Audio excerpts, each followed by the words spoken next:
This year, the last couple of years, have been a major struggle for me because you can love people, but before you can really love them, you have to love yourself. I was in a relationship that wasn't reciprocal.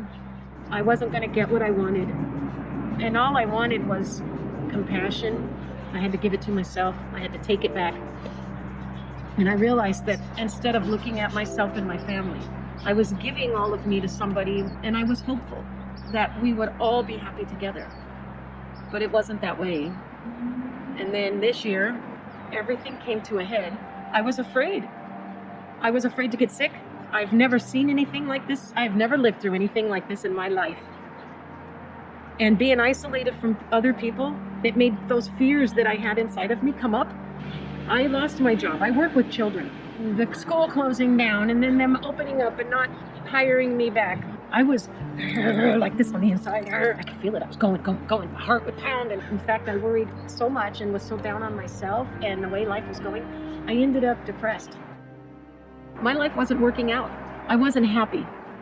I didn't feel appreciated like I wanted my kids to love me.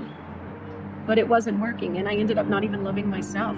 I actually thought that making a living and give them the material things to make them happy, like games. But what I realized was the most important part that was missing was bonding with them. A couple of years ago, I went through a lot with two of my children. When they changed from 5th grade to 6th grade, they were trying to find themselves and do what they want. Their peers were more important and trying to gain attention from them in a negative way. My kids were failing in school.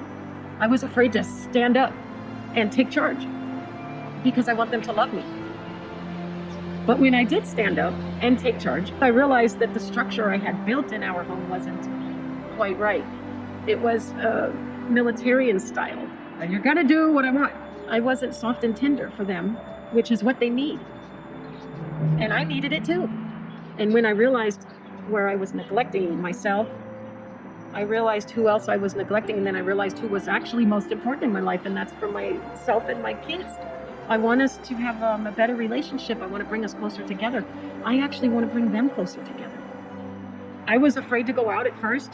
I was afraid.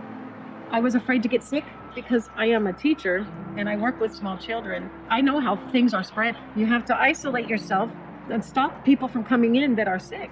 So I realized, hey, we can go out as long as we're not around other people. And that's where the freedom came from.